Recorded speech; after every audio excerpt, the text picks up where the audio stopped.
বন্ধু বান্ধৱীসকল আমাৰ ইয়াত আজি বলবম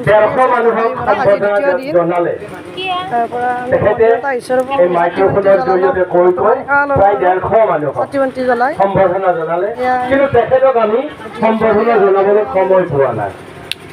তাৰ বাবে আমি তেখেতৰ ওচৰত ঋণী বুলিয়ে ধৰি লৈছো। বেয়া নাপায় তেখেত, যিহেতু এই অনুষ্ঠানৰ লগত তেখেত জন্মলগ্নৰে পৰা ওতঃপ্ৰোতভাৱে জড়িত হৈ আছে। নিজৰ কৰ্ম বাদ হলেও আমাৰ এই অনুষ্ঠানখনত তেখেতে ফুল্লি ছাৰ্ভিচ দিছে।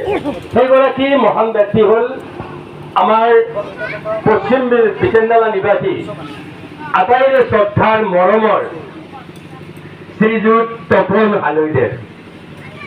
এই তপন হালে যোৱাকালিৰ পৰা ৰাতিপুৱা 7 বজাৰ পৰা আজিলৈ এই পৰ্যন্তলৈ এই মুহূৰ্তলৈকে মাইক্ৰফোনটো হাতত লৈ বহুতক সম্বৰ্ধনা জ্ঞাপন কৰিলে।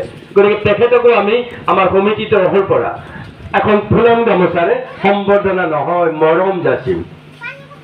মৰম যাচিব আমাৰ এই পৰিচালনা সমিতিৰ 1 নম্বৰ উদ্যোক্তা উপেন কুমাৰে।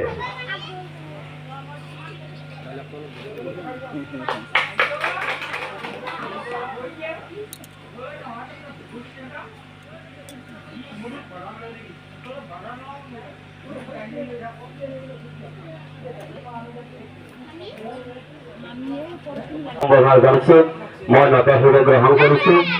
যেন হওক এইবাৰ মই আকৌ এবাৰ সম্বৰ্ধনা অনুষ্ঠানলৈ আগবাঢ়িছো। আমাৰ মাজত উপস্থিত আছে হৰিয়ানা গাঁও নিবাসী মোৰ শ্ৰদ্ধাৰ দাদা সন্মানীয় শ্ৰী কলিধৰ কলিতাদেৱ। তেখেতক আমি সমিতিৰ তৰফৰ পৰা এখনি ফুলান গামোচাৰে আদৰণি জনাব ওলাইছো।